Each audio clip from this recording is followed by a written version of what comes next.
এবার জামাই ষষ্ঠী আমার ছুটি আছে, হাজব্যান্ডেরও ছুটি আছে।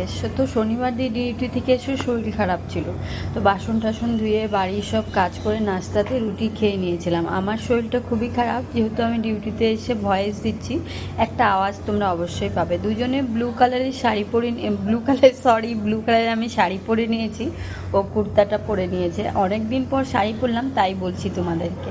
এতদিন পরে শাড়ি পরে মানে আলাদাই মানে একটা ফিল হয়, খুশি লাগে। যাই হোক, চলে আসলাম দুজনে মিলে। আম নিলাম এখান থেকে 3 কিলো মতন আম নিলাম, আর এখান থেকে এই যে একটা পটলের মিষ্টি নিয়েছি, আর এই রসগোল্লা নিয়েছি, আর সন্দেশ নিয়েছি, আর দই নিয়েছি। এটা নিয়ে গেলাম। মা বললো লিচু আনতে হবে না, তো লিচু নেওয়া হয়নি, এটাই নিয়েছি। আর তারপরে চলে আসলাম বাড়িতে। দেখো, এটা আমাদের গরিব মানুষের বা আমার বাপের বাড়ি। যাই হোক, এসে আগে ঠাকুরের ওখানে প্রণাম করলাম, মাকে প্রণাম করলাম। তারপর দেখো, মা কিছু কিছু রান্না মা নিজেই সেরে নিয়েছিল, আর কিছু কিছু আমি, যেমন কিছু বলতে আমি কাতল মাছটা করেছি, যেটা তোমাদের সাথে শেয়ার করা হয় নাই। মা শাক বানিয়েছে। আমাদের মধ্যে জামাই ষষ্ঠীর নিয়ম নেই আমার বাপের বাড়িতে, কিন্তু শ্বশুর বাড়িতে আছে।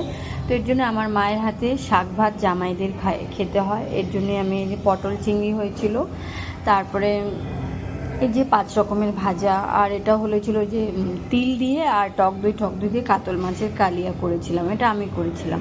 আর মা বাদবাকি সব করেছে। আর দেশি চিকেন হচ্ছিল। দেখো, সাদা ভাত, তারপরে শাক ভাজা, বেগুন ভাজা, পাঁপড় ভাজা, পটল ভাজা, মিষ্টি কুমড়ার পকোড়া, তারপরে স্যালাড, ডাল, তারপরে চাটনি ছিল, পায়েস ছিল, তারপরে আরও কিছু কিছু ছিল, ভুলে গেছি। যেহেতু ডাল ছিল, মিষ্টি দই ছিল, দেশি চিকেন ছিল, আর হলো যে কাতল মাছের কালিয়া, পটল চিংড়ি, আর এটা হলো লাউ ঘন্ট মাছের মাথা দিয়ে 5 রকমের মিষ্টি, 4 রকমের মিষ্টি। যাই হোক, মিষ্টিটা দিয়ে দিয়েছি যতটুক আমাদের মানে ততটা যতটুক সামর্থ্য আমার মা দিয়েছে। জামাইকে আশীর্বাদ করছে।